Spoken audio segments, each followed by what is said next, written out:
Hey everyone, welcome to study IAS. और मैं हूं आपका दोस्त, आपका एजुकेटर अमन शर्मा, आप लोगों के लिए top MCQ of this month के साथ जुलाई 2020 के टॉप एमसीक्यू आज हम लोग डिस्कशन में लेने वाले हैं।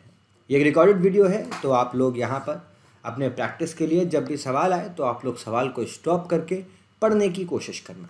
सारे के सारे सवाल आप लोगों के UPSC civil services examination 2020 as well as 2021 के लिए इंपॉर्टेंट है।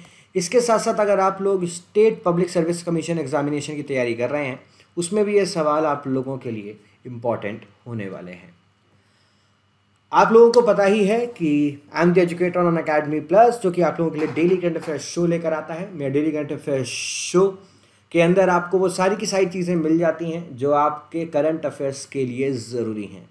तो आप लोग भी अनअकैडमी प्लस को सब्सक्राइब कर सकते हैं। और अगर अनअकैडमी प्लस के बारे में आपके मन में कोई भी सवाल है, कोई भी क्वेरी है कि अनअकैडमी प्लस में आपको क्या क्या फ़ायदे मिलेंगे, क्या क्या प्राइजेस हैं, कौन कौन से एजुकेटर को फॉलो करना है, तो आपकी स्क्रीन पे एक नंबर दिया हुआ है, दैट इज़ 9354331132। इस नंबर को आप लोग सेव कर लें और यहाँ पर आप लोग व्हाट्सएप कर सकते हो, अपने सवाल भी आप लोग पूछ सकते हो। अनअकैडमी प्लस पे जाना है और आप लोगों को सबसे पहले इस्तेमाल करना है एक कोड जिसका नाम है स्टडी आईएएस। ये एक कूपन कोड है। इस कूपन कोड का इस्तेमाल करोगे तो आपको मिलेगा फ्लैट 10% का डिस्काउंट। चलिए बिना किसी देरी के आज के पहले सवाल के साथ शुरू करते हैं। यहाँ पे टॉप एमसीक्यू कवर होंगे, तो सारे के सारे एमसीक्यू हैं जो कि जुलाई 2020 के सबसे इम्पॉर्टेंट थे। पहला सवाल आप लोगों के स्क्रीन पर बात करता है डिफेंस एक्विजिशन काउंसिल के बारे में। पहली statement, defence acquisition council decide करती है क्या क्या नई पॉलिसीज़ हैं, कैपिटल एक्विजिशन है जो तीनों सर्विसेज से बिलोंग करती हैं, चाहे वो आर्मी हो, नेवी हो या एयरफोर्स हो। इसके साथ साथ दूसरी स्टेटमेंट कहती है कि union minister of defence is the chairman of this particular council. इस काउंसिल के चेयरमैन यहाँ पर यूनियन मिनिस्टर ऑफ डिफेंस होते हैं। आपको बताना है कि इनमें से कौन सी स्टेटमेंट करेक्ट स्टेटमेंट है। 1 only, 2 only, both 1 and 2 and neither 1 not 2। दोस्तों इस सवाल का जो सही जवाब है वो है बी, 2 ओनली। पहली स्टेटमेंट क्यों गलत है? What is the reason? Reason ये है, यहाँ पर लिखा हुआ है कि यहाँ पर जो नई पॉलिसीज़ हैं या कैपिटल एक्विजिशन है उनको डिसाइड करती है, सही बात है, पर लिखा हुआ है कि आर्मी, नेवी और एयरफोर्स की ही करती है, only for army, navy and air force. ये चीज़ गलत है। आर्मी, नेवी और एयरफोर्स के साथ साथ यहाँ पर इंडियन कोस्ट गार्ड से रिलेटेड भी चीज़ों को कवर अप किया जाता है। दूसरी स्टेटमेंट बिल्कुल सही है कि जो मिनिस्ट्री ऑफ डिफेंस है, it is the chairman of this particular council, जिसको यहाँ पर ग्रुप ऑफ मिनिस्टर्स के रिकमेंडेशन में बनाया गया था on reforming the national security system in 2001। जब कारगिल वॉर हुई थी 1999 के अंदर, उसके बाद इसको बनाया गया था। रिसेंटली जो डिफेंस एक्विजिशन काउंसिल है उसने बहुत सारे प्रोग्राम्स को अप्रूव किया है जो कि आर्मी, नेवी और एयरफोर्स की जो पावर है वो बढ़ाने वाले हैं। आगे बढ़ते हैं अपने अगले सवाल की तरफ। Identify the location which appeared in news for the mysterious death of hundreds of elephants. बहुत सारे एलिफेंट्स अभी एक जगह पे मर गए थे, आपको वो लोकेशन को आइडेंटिफाई करना है। आपको याद होगा कि कुछ ही दिनों पहले यहाँ पर आप लोगों को बोट्सवाना के अंदर आपको यहाँ पर एक जगह देखने को मिलेगी। मैं आपको जूम करके दिखाता हूँ। ये जगह है ओकावेंगो डेल्टा। तो ओकावेंगो डेल्टा के अराउंड हम लोगों को बहुत सारे एलिफेंट्स की डेथ दिखाई दी, इसलिए इस सवाल का सही जवाब है दोस्तों ए। यहाँ पर जो बोट्सवाना का जो ओकावेंगो डेल्टा है वहाँ पर डेथ हुई, और बोट्सवाना एक लैंड-लॉक्ड कंट्री है। This is a land locked country in southern Africa, इसलिए ऑप्शन ए करेक्ट है। दोस्तों Okavango delta is one of the very few major interior delta system, जहाँ पे जो डेल्टा सिस्टम है वो सी या ओशन में फ्लो आउट नहीं करता है। मतलब जो डेल्टा है वो यहाँ पर लैंड में ही फिनिश अप हो जाता है। जो डेल्टा है it comprises permanent marshlands, seasonally flooded plains. ये जो डेल्टा है कवर अप करता है कलाहारी डेजर्ट को, और यहाँ पर जो एग्जिस्टेंस है हमें ओकावेंगो रिवर की, या जिसको कबैंगो रिवर भी कहा जाता है, वो कलाहारी डेजर्ट से ही लिंक्ड है।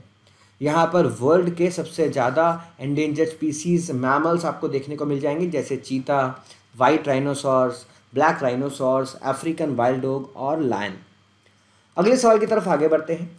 अगला सवाल बात करता है दारबुक श्योक दौलत बेग ओल्डी रोड के बारे में। रिसेंटली न्यूज़ में था ये, यहाँ पर दारबुक श्योक दौलत बेग ओल्डी रोड। आपको बताना है कि ये कौन कौन सी दो लोकेशन को कनेक्ट करता है। It connects which of the two locations? A Lahaul Spiti से Kinnaur, B Lipulekh and Kailash Mansarovar, C Doklam plateau and Nathula pass, या डी ले एंड काराकोरम पास। दोस्तों इस सवाल का सही जवाब है डी, ले और काराकोरम पास को यहाँ पर कनेक्ट करता है। आप यहाँ देखो, ले को काराकोरम पास से यहाँ पर दौलत बेग वाली रोड कनेक्ट करती है। ओके, ये जो रोड है ये 255 किलोमीटर की रोड है जो कि एट 14,000 फीट आपको देखने को मिल जाएगी। श्योक तक ये पहुंचती है। Shyok is the last Indian village in this region. ये जो रोड है ये लेह को काराकोरम पास से कनेक्ट करती है विच divides Ladakh from China's Xinjiang province. दोनों श्योक और काराकोरम पास दौलत बेग ओल्डी रोड के पास है। A plateau at an altitude of 16,000 feet and the location of an advanced landing ground. Okay, इसीलिए statement number D correct statement है। आगे बढ़ते हैं अपने अगले सवाल की तरफ। अगला सवाल आप लोगों के लिए दोस्तों डिजीज सर्विलियंस प्रोग्राम को लेकर है। With reference to the integrated disease surveillance programme, आपके सामने दो स्टेटमेंट हैं और आपको बताना है इन दोनों में से कौन कौन सी करेक्ट है। पहली कहती है कि ये ministry of health and family welfare के अंदर काम करता है। सेकेंड कहता है कि intersectoral coordination for zoonotic disease is one of the component of this particular programme. आपको बताना है कि सिर्फ पहली करेक्ट है, दूसरी करेक्ट है, दोनों करेक्ट है, या इन दोनों में से कोई भी करेक्ट नहीं है। डिजीज सर्विलियंस प्रोग्राम के बारे में यहाँ पर बात हो रही है। दोनों ही स्टेटमेंट करेक्ट स्टेटमेंट है। जो हमारी इंटीग्रेटेड डिजीज सर्विलियंस प्रोग्राम है उसको लॉन्च किया गया by the ministry of health and family welfare in assistance with the world bank in 2004। 2004 में ministry of health and family welfare के अंदर इसको लॉन्च आउट किया गया था। प्रोग्राम के अंदर बहुत सारे कंपोनेंट हैं जैसे integration decentralisation of surveillance activities, human resource development से रिलेटेड सारी की सारी चीज़ें, इंफॉर्मेशन कम्युनिकेशन टेक्नोलॉजी से रिलेटेड चीज़ें, और intersectoral coordination for zoonotic disease. Now ये इंपॉर्टेंट है, intersectoral coordination for zoonotic disease. जो इंटीग्रेटेड डिजीज सर्विलियंस प्रोग्राम है, it is one stop portal, it is one stop system that aims to strengthen decentralized laboratory based IT based disease surveillance system for epidemic prone disease। ये monitor करता है बहुत सारे trend को rapid response teams की मदद से। Moving on, next question for you all दोस्तों, which of the following have direct application in the in silico drug discovery process. In silico drug discovery process में किस पर्टिकुलर चीज़ का direct relation है? अगर आपको ये पता होगा कि दोस्तों इन सिलिको ड्रग डिस्कवरी है क्या, इसका मतलब है कि हम लोग जो नई टेक्नोलॉजी हैं, जो कंप्यूटर्स हैं, उनकी मदद से, उनकी हेल्प से एनालाइज करके ड्रग डिस्कवरी प्रोसेस को आसान बनाएं तो आप लोग इजीली सॉल्व कर पाओ। यहाँ पर हम लोग ड्रग टारगेट मॉलिक्यूल्स को टारगेट करते हैं बायो इन्फॉर्मेटिक्स टूल्स की मदद से।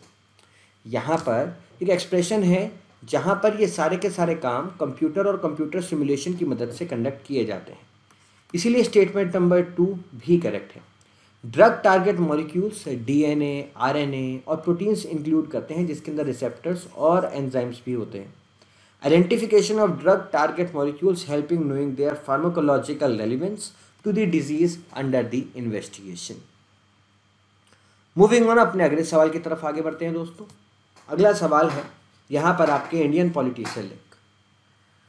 The total number of ministers in state should be less than 10% of the total number of members of the legislative assembly of state।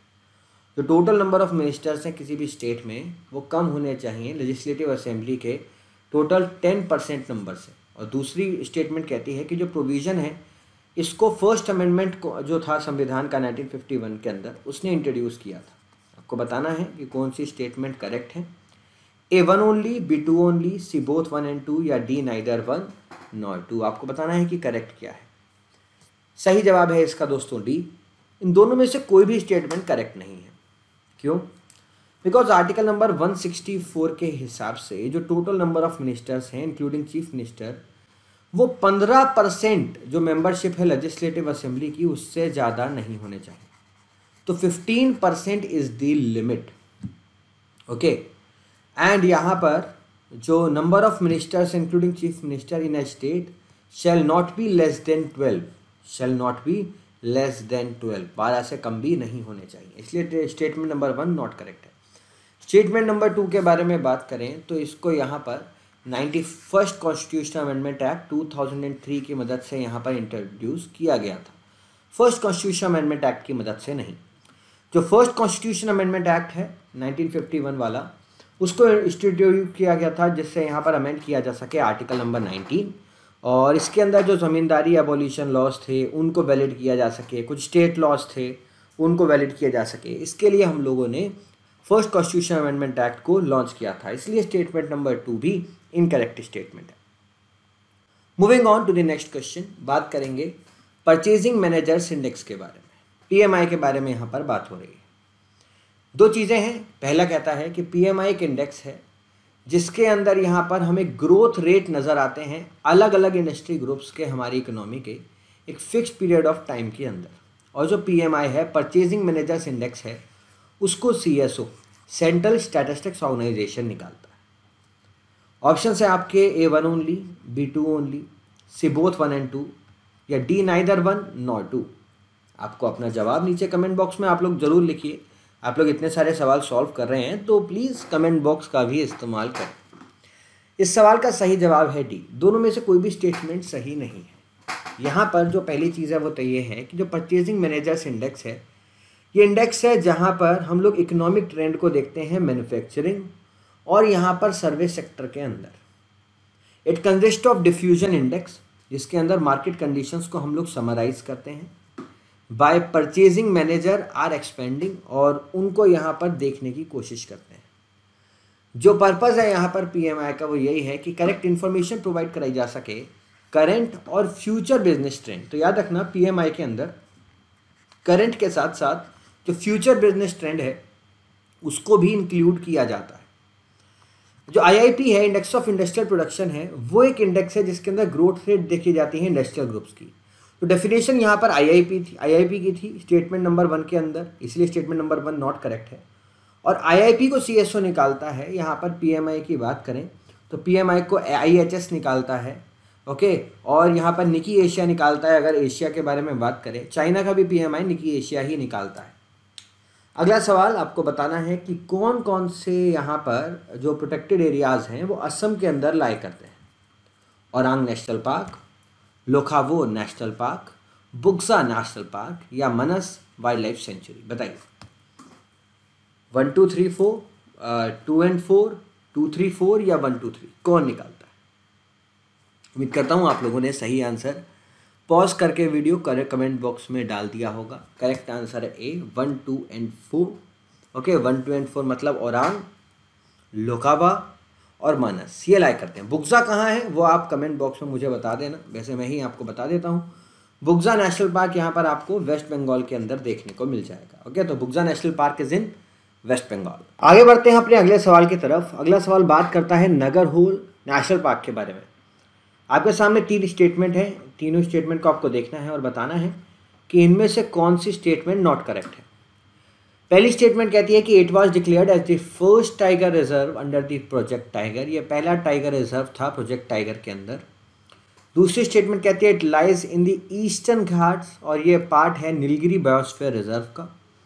तीसरी स्टेटमेंट कहती है कि जो वेजिटेशन है उसके अंदर हम लोगों को ड्राई डेसिडुअस फॉरेस्ट देखने को मिल जाते हैं। आपको नॉट करेक्ट स्टेटमेंट का पता लगाना है कि इनमें से यहाँ पर नॉट करेक्ट वाली स्टेटमेंट कौन सी है।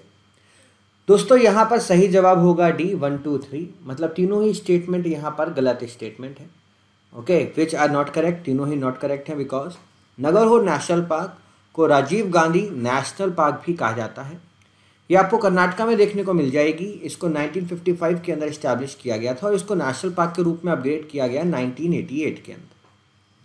It was declare as the 37th tiger reserve under the Project Tiger in 1999। इसके साथ साथ ये वेस्टर्न घाट में पड़ती है और ये पार्ट है नीलगिरी बायोस्फीयर रिजर्व का, इसलिए स्टेटमेंट नंबर 2 नॉट करेक्ट है। अब देखो आप लोग यहाँ पर अगर एनालाइज करते हैं तो आप लोगों को अगर नीलगिरी बायोस्फीयर रिजर्व की लोकेशन पता है तो आप लोग इजीली ईस्टर्न घाट को एलिमिनेट कर सकते थे। यहाँ पर जो वेजिटेशन है उसके अंदर आपको ड्राई डेसिडुअस नहीं, मॉइस्ट डेसिडुअस फॉरेस्ट देखने को मिल जाते हैं। Moving on to the next question, अगले सवाल की तरफ आगे बढ़ेंगे। दोस्तों अगला सवाल बात करता है आप लोगों से स्वच्छ सर्वेक्षण के बारे में। वी आर टॉकिंग अबाउट स्वच्छ सर्वेक्षण। स्वच्छ सर्वेक्षण पहली स्टेटमेंट कहती है कि यह बाय एनुअल सर्वे है क्लीनिनेस का। दूसरी स्टेटमेंट कहती है कि स्वच्छ सर्वेक्षण रूरल मिनिस्ट्री ऑफ जल शक्ति कंडक्ट करती है। आपको बताना है कि करेक्ट स्टेटमेंट कौन सी है। A1 only, B2 only, C both 1 and 2 या D नाइदर 1 नॉर 2। दोस्तों उम्मीद करता हूं कि आप लोगों ने यहां पर आंसर किया होगा। सही आंसर है दोस्तों B, 2 ओनली।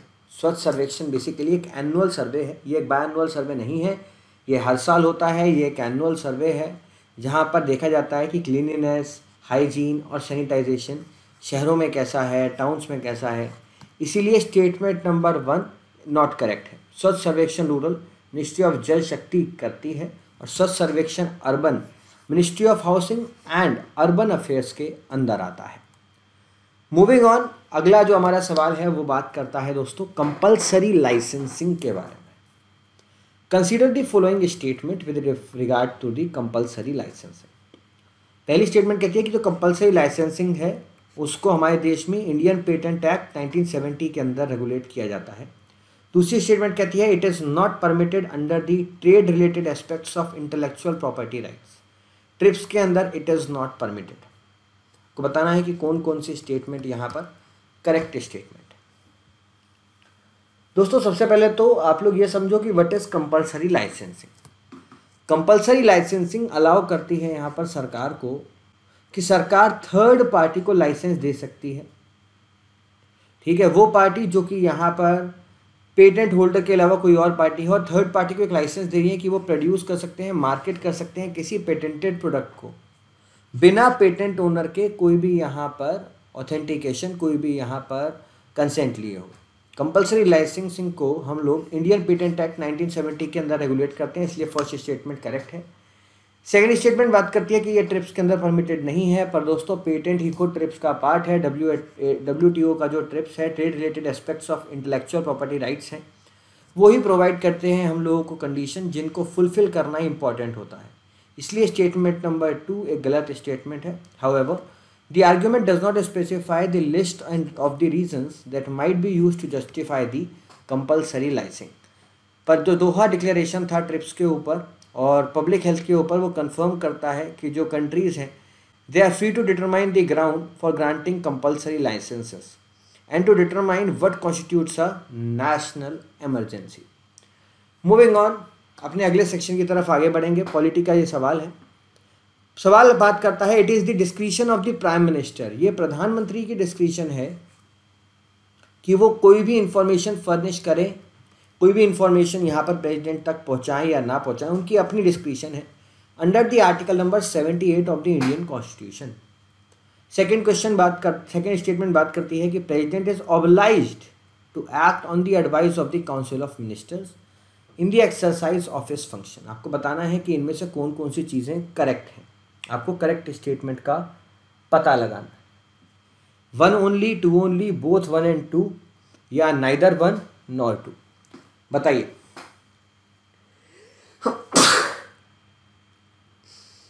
यहां पर जो करेक्ट है वो है बी, मतलब 2 ओनली, क्योंकि यहां पर प्राइम मिनिस्टर इज ऑब्लाइज्ड। क्या लिखा हुआ है? He is obliged. उनको ये इंफॉर्मेशन फर्निश करनी ही है। He needs to communicate the decision of the council of minister या एडमिनिस्ट्रेशन से रिलेटेड कोई भी चीज़ें, उनको यहाँ पर ये इंफॉर्मेशन प्रेसिडेंट को पहुँचानी है। ये डिस्क्रिशनरी पावर नहीं है प्राइम मिनिस्टर की। And if the president so required, यहाँ पर वो कंसिडरेशन भी डाल सकते हैं काउंसिल ऑफ मिनिस्टर की किसी भी मैटर पे। आर्टिकल 74 बात करता है कि council of ministers are bound, like council of ministers को बनाया ही गया है to aid and advise the president. तो यहाँ पर there shall be council of ministers with the prime minister at the head. जिससे यहाँ पर एड एंड एडवाइस किया जा सके प्रेसिडेंट को। ओके, ऑल दो प्रेसिडेंट की कुछ डिस्क्रिशनरी पावर भी हैं। अगर यहाँ पर प्राइम मिनिस्टर को के पास यहाँ पर मेजॉरिटी नहीं है, यहाँ पर कॉन्फिडेंस नहीं है, तो प्रेसिडेंट अपनी डिस्क्रिशन से भी एक्ट कर सकते हैं, बट उसके लिए मेजॉरिटी ना होने की कंफर्मेशन भी उतनी ही ज़्यादा ज़रूरी होनी चाहिए। यहाँ पर 42 और 44 कॉन्स्टिट्यूशन अमेंडमेंट एक्ट के बाद president is obliged to act on the advice of council of ministers in the exercise of his function. Okay, but in some case he can act upon his own discretion, या वो यहाँ पर veto power या बाकी सारी चीज़ों का भी इस्तेमाल कर सकते हैं। His right to ask prime minister to furnish any information, वो यहाँ पर article number 78 of the Indian constitution के अंदर आपको देखने को मिल जाएगा। अगले सवाल की तरफ आगे बढ़ते हैं। सवाल है यहाँ पर विंटर डीजल को लेकर। विंटर डीजल इस बार न्यूज़ में था, लद्दाख के अंदर विंटर डीजल जिसको रिसेंटली इंडियन ऑयल कॉर्पोरेशन ने डेवलप किया है, उसके बारे में दो स्टेटमेंट है। पहली स्टेटमेंट कहती है कि it meets the bureau of Indian standards of BS 6 grade. दूसरी स्टेटमेंट कहती है कि लोअर विस्कोसिटी की कमी इसको यहाँ पर मदद करती है कि ये फ्लूइड कंडीशन में रह सके, यहाँ पर तरल कंडीशन में रह सके, चाहे कितना ही ज़्यादा ठंड क्यों ना हो। आपको बताना है कि कौन कौन सी स्टेटमेंट सही है। 1 only, 2 only, both 1 and 2 and neither 1 nor 2।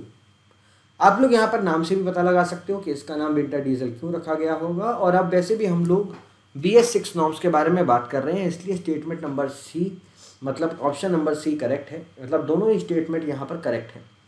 Recently IOC ने यहाँ पर अप्रूवल लिया DGQA का, director general of quality assurance का, जिससे विंटर डीजल का इस्तेमाल यहाँ पर हमारी आर्म्ड फोर्सेस लद्दाख जैसे इलाकों में कर सके। Winter diesel was introduced as a technological solution by the IOC in 2019, जिसे हाई एल्टीट्यूड सेक्टर जैसे लद्दाख, कारगिल, काजा, केलोंग, वहाँ पर जो डीजल ठंडा फ्रीज हो जाता था, जिससे व्हीकल्स जाम हो जाते थे, उस कंडीशन से हम लोग बाहर निकल सकें। जो विंटर डीजल है वो एक स्पेशलाइज्ड फ्यूल है for high altitude regions and low temperature regions such as Ladakh, where ordinary diesel can become unusable.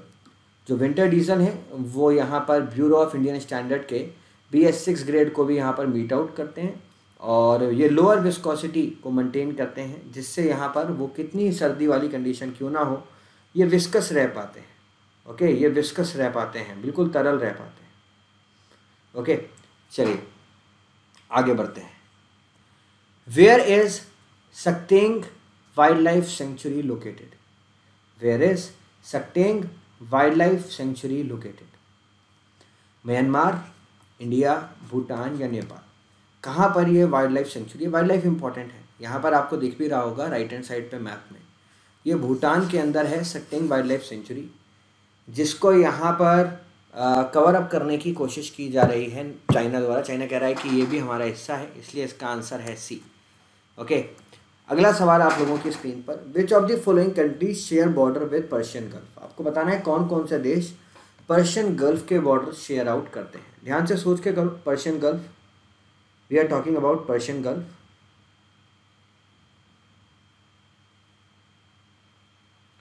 Now दोस्तों, सवाल का यहाँ पर सही जवाब है सी, मतलब 1, 2, 4, 5 एंड 6। 1, 2, 4, 5 एंड 6। देखो, यमन तो बिल्कुल ये कवर नहीं करता, बिकॉज सऊदी अरेबिया के नीचे आपको यमन देखने को मिलेगा, है ना। तो इसलिए ऑप्शन सी है कि यहाँ पर करेक्ट ऑप्शन है। आप यहाँ पर देख सकते हो सऊदी अरेबिया के नीचे है यहाँ पर यमन। यहाँ पर आपको देखोगे, आपको सऊदी अरेबिया टच करता हुआ मिलेगा, आपको कतर मिलेगा, UAE मिलेगा, ठीक है। यहाँ पर ओमान का ये वाला इलाका आ जाता है, फिर यहाँ पर ईरान आ जाएगा। ओके, तो यहाँ पर ये आपको कवर अप करते हुए नज़र आते हैं। ओके, चलिए आगे बढ़ते हैं। यहाँ पर ट्रेड लॉजिस्टिक के बारे में सवाल है। Consider the following statement regarding trade logistics. Consider the following statement regarding trade logistic. पहले मल्टी मोडल ट्रांसपोर्टेशन के बारे में हम लोग बात करते हैं। मल्टी मोडल ट्रांसपोर्टेशन यहाँ पर एक कॉम्बिनेशन है, जब एक से ज़्यादा मूवमेंट, जो यहाँ पर मोड ऑफ ट्रांसपोर्टेशन है उसको हम लोग कवर करते हैं, जैसे रेल हो गई, रोड हो गए, सी हो गए, एंड टू एंड डिलीवरी हो गई गुड्स की, उनके लिए अलग अलग चीज़ों का इस्तेमाल करते हैं। दूसरा, लॉजिस्टिक परफॉर्मेंस इंडेक्स को वर्ल्ड इकोनॉमिक फोरम ने डेवलप किया है, जिससे देशों की मदद की जा सके ट्रेड लॉजिस्टिक्स के लिए। आपको बताना है कि करेक्ट क्या है। 1 ओनली, 2 ओनली, बोथ 1 and 2 या नाइदर 1 नॉर 2? दोस्तों सही जवाब है सी, दोनों स्टेटमेंट बिल्कुल सही हैं। मल्टी मोडल ट्रांसपोर्टेशन का मतलब होता है combination of more than one mod of transportation, जैसे रेल, रोड या सी।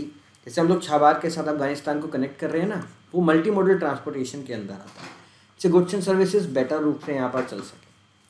लॉजिस्टिक परफॉर्मेंस इंडेक्स, जिसको यहाँ पर वर्ल्ड बैंक ने कवर अप किया है। नाउ आप लोग यहाँ पर देखो, जो आंसर है वो यहाँ पर इसका सी बताया गया है, बट इसका आंसर दोस्तों सी नहीं होगा, इसका आंसर होगा यहाँ पर one only, A will be the answer. Second statement यहाँ पर गलत स्टेटमेंट है, बिकॉज लॉजिस्टिक परफॉर्मेंस इंडेक्स को डेवलप किया है वर्ल्ड बैंक ने, वर्ल्ड इकोनॉमिक फोरम ने इसको डेवलप नहीं किया है। अगला सवाल आप लोगों के लिए जूनोटिक डिजीज़ के बारे में, ठीक है। जूनोटिक डिजीज़ के बारे में यहाँ पर चीज़ें पहली दो स्टेटमेंट है। पहली स्टेटमेंट कहती है कि zoonotic disease are caused by germs. Zoonotic diseases are caused by germs, जो कि यहाँ पर एनिमल और पीपल, मतलब यहाँ पर जानवर और इंसान के बीच में यहाँ पर फैलते हैं। एवियन, स्वाइन, कैमल फ्लू, ये कुछ एग्जाम्पल हैं यहाँ पर जूनोटिक डिजीजेस के। आपको बताना है कि इनमें से कौन कौन सी स्टेटमेंट करेक्ट स्टेटमेंट है। A1 only, B2 only, both 1 and 2, या नाइदर 1 nor 2। दोस्तों C is the correct answer, दोनों ही स्टेटमेंट करेक्ट हैं। जूनोटिक डिजीज, जिनको जूनोसिस भी कहा जाता है, they are caused by germs that spread between animal and people. These are caused by harmful germs, चाहे वो वायरसेस हों, बैक्टीरिया हों, पैरासाइट हों या फंजाई हों। Avian influenza, swine flu, camel flu, एस स्प्लिटिस सिंड्रोम, यहाँ तक कि यहाँ पर कोरोना वायरस या कोविड-19 भी जूनोटिक डिजीज के एग्जाम्पल हैं। मूविंग ऑन, आपके लिए अगला सवाल आप लोगों की स्क्रीन पर आने वाला है। दोस्तों अगला सवाल बात करता है काटसा के बारे में। काटसा, countering American adversaries through sanction act. काटसा के बारे में यहाँ पर आपको बताना है कि कौन कौन सी स्टेटमेंट यहाँ पर करेक्ट स्टेटमेंट है। पहली स्टेटमेंट कहती है कि it is a United nation resolution, ये एक यूनाइटेड नेशंस का रिजोल्यूशन है जो कि यहाँ पर सैंक्शन इम्पोज करता है ईरान, सीरिया और नॉर्थ कोरिया के ऊपर। दूसरी स्टेटमेंट कहती है it also sanctions against the countries जो कि ट्रेड के अंदर यहाँ पर एंगेज होते हैं with China's defence and intelligence agency. Okay, चलिए यहाँ पर बताइए। देखो, जब भी कोई ऐसी चीज़ आ जाए तो पहले तो आप लोग इन दोनों स्टेटमेंट को आपस में लिंक करके सॉल्व करने की कोशिश किया करो। अगर आप लोग लिंक करोगे तो आपको समझ में आएगा कि यहाँ पर ये वाली स्टेटमेंट तो डेफिनेटली इनकरेक्ट है, बिकॉज ये कह रहा है कि ये सैंक्शन लगा रहा है ईरान, सीरिया और नॉर्थ कोरिया पे, तो चाइना बीच में कहाँ से आ गया। ऑल्दो यहाँ पर ईरान, सीरिया और नॉर्थ कोरिया भी नहीं, there is Iran, Russia and North Korea. इसीलिए डी स्टेटमेंट यहाँ पर सही है, इसी वजह से डी यहाँ पर सही है। चलिए आगे बढ़ते हैं अपने अगले सवाल की तरफ। अगला सवाल दोस्तों है लिथियम के बारे में।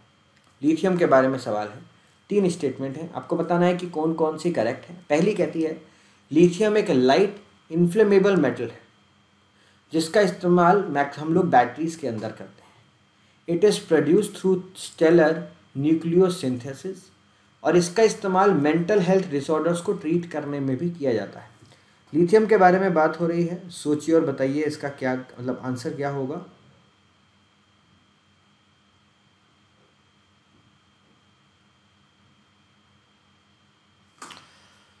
दोस्तों यहाँ पर सही जवाब है डी, तीनों स्टेटमेंट बिल्कुल सही है। लिथियम याद रखना, लिथियम से याद रखो लाइट इन्फ्लेमेबल, ऐसे याद रख लो जिससे आपको लाइफ टाइम याद रहे। Lithium is light inflammable metal जिसका इस्तेमाल हम लोग बैटरी वगैरह बनाने में करते हैं, जैसे लिथियम आयन बैटरीज।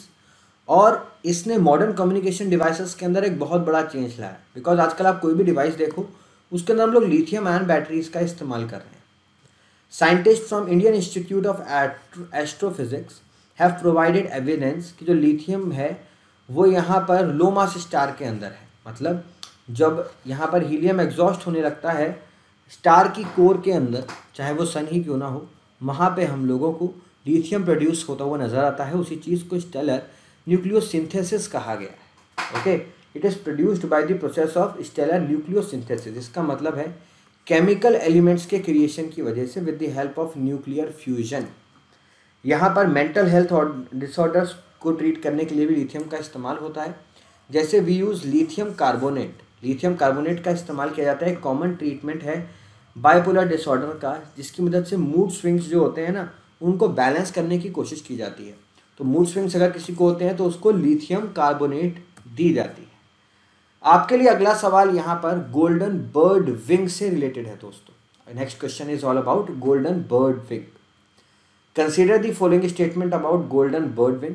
दो स्टेटमेंट है। पहली स्टेटमेंट कहती है it is a species of migratory bird. ये माइग्रेटरी बर्ड की स्पीसीज है and it is mostly found in Himalayan region. ज़्यादातर ये हम लोगों को हिमालयन रीजन के अंदर देखने को मिल जाती है। आपको बताना है कि इनमें से कौन सी स्टेटमेंट करेक्ट है। A 1 only, B 2 only, C both 1 and 2 या डी नाइदर 1 नॉट 2। दोस्तों सही आंसर है बी, क्योंकि golden bird wing Himalayan butterfly है, कोई माइग्रेटरी स्पीसीज नहीं है। रिसेंटली इसको डिस्कवर किया गया as India's largest butterfly after 88 years. Okay, Himalaya में पाई जाती है ये, और जो फीमेल है इट वाज रिकॉर्डेड फ्रॉम दिल्हाट इन उत्तराखंड। मेल यहाँ पर वनखार बटरफ्लाई म्यूजियम शिलोंग के अंदर देखने को मिला है, इसलिए स्टेटमेंट नंबर 2 करेक्ट है। अगला सवाल आप लोगों के लिए दोस्तों है एग्रीकल्चर इंफ्रास्ट्रक्चर फंड से related. AIF agriculture infrastructure fund के बारे में है आपके लिए अगला सवाल। पहली स्टेटमेंट कहती है कि ये जो फंड है वो स्ट्रिक्टली प्रोवाइड करता है एक short term debt financing facility के लिए for investment in post harvest management infrastructure project. कि जो post harvest infrastructure management projects होते हैं उनके बारे में ये प्रोवाइड करता है। दूसरी स्टेटमेंट कहती है कि ये जो फंड है इसको मैनेज और मॉनिटर किया जाएगा online management information system platform की मदद से, MIS की मदद से। इस प्लेटफॉर्म को हम लोग यहाँ पर देखेंगे, मैनेज करेंगे।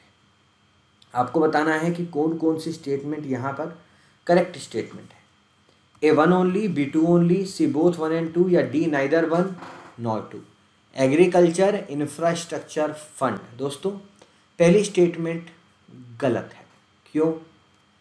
ये जो फंड है, ये जो हमारा एग्रीकल्चर इंफ्रास्ट्रक्चर फंड बनाया गया है, इसका मेन मकसद क्या है? ये शॉर्ट टर्म डेट प्रोवाइड नहीं कर रहा है। This is not providing a short term debt. असलियत में ये medium to long term debt provide कर रहा है। देखो शॉर्ट टर्म का मतलब है 1 साल से कम का, 1 साल से कम की चीज़ें मतलब शॉर्ट टर्म, 1 साल से ज़्यादा की मतलब मीडियम और लॉन्ग टर्म। ये मीडियम और लॉन्ग टर्म इन्वेस्टमेंट के लिए इस फंड को बनाया गया है। एग्रीकल्चर के अंदर जो पोस्ट हार्वेस्ट लॉसेज होते हैं उनको कवर अप करने के लिए। Agriculture infrastructure fund will be managed and monitored through online management information system platform, MIS platform की मदद से हम लोग इसको मैनेज करेंगे। It will enable all qualified entities to apply for loan under this particular fund। दोस्तों आप लोगों के लिए अगला आर्टिकल, अगला जो आपके लिए सवाल है वो बात करता है ओपन स्काई एग्रीमेंट के बारे में। It is talking about open sky agreement. Consider the following statement about open sky agreement. Okay, आपको ओपन स्काई एग्रीमेंट के बारे में स्टेटमेंट को देखना है, मुझे बताना है कौन कौन सी सही है। पहली कहती है it allows the airlines to operate an unlimited number of flights between 2 selected cities of 2 countries। दूसरा, इंडिया का किसी भी देश के साथ कोई भी ओपन स्काई एग्रीमेंट नहीं। बताइए 1 ओनली होगा, 2 ओनली होगा, बोथ होगा या नाइदर हो? लॉजिकल सेंस से अगर आप लोग आगे बढ़ते हो तो ये तो पॉसिबल ही नहीं है कि हमारा किसी भी देश के साथ ओपन स्काई एग्रीमेंट हो ही ना। ठीक है, ऐसा कैसे पॉसिबल है कि हम लोग किसी देश के साथ ओपन स्काई करें ही ना? तो मतलब हमारी फ्लाइट्स तो जाएंगी नहीं दूसरे के देश में, तो ये तो ऑटोमेटिकली गलत हो गया। तो आपके पास 2 ही ऑप्शन बच गए थे, 1 ओनली या लाइक नाइदर, 2 ही ऑप्शन बच गए थे। तो आप लोग ये समझो कि अनलिमिटेड नंबर ऑफ फ्लाइट्स ही होती हैं यहाँ पर ओपन स्काई एग्रीमेंट के अंदर। इंटरनेशनल पैसेंजर और कार्गो सर्विसेज दोनों प्रोवाइड यहाँ पर की जाती है। हमारे देश में नेशनल सिविल एविएशन पॉलिसी है। 2016 के अंदर ये पॉलिसी आई थी जिसको हम लोग नेशनल सिविल एविएशन पॉलिसी 2016 के नाम से जानते हैं। It allows the government to enter into the open sky air service agreement on reciprocal basis for South Asian Association for Regional Cooperation nation. 7 देशों के लिए यहाँ पर बात की जाती है, as well as 5000 kilometre radius beyond like New Delhi. It implies that nations within 5,000 kilometer of distance need to enter into a bilateral agreement, mutual determined agreement पे किया जाता है। इंडिया का ओपन स्काई एग्रीमेंट है Greece, Jamaica, Guyana, Finland, USA और Japan के साथ। इसीलिए स्टेटमेंट नंबर 2 एक नॉट करेक्ट स्टेटमेंट थी। आपके लिए अगला सवाल आपकी स्क्रीन पर स्टेट इलेक्शन कमीशन के बारे में है। जल्दी से आप लोग सवाल पढ़िए।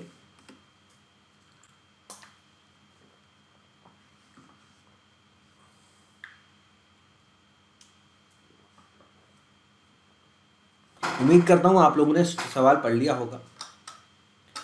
पहली स्टेटमेंट कहती है कि स्टेट इलेक्शन कमीशन के पास पावर है कि वो इलेक्शंस कंडक्ट कराएंगे फॉर स्टेट लेजिस्लेटिव असेंबली। दूसरी statement, state election commissioner is appointed by the governor.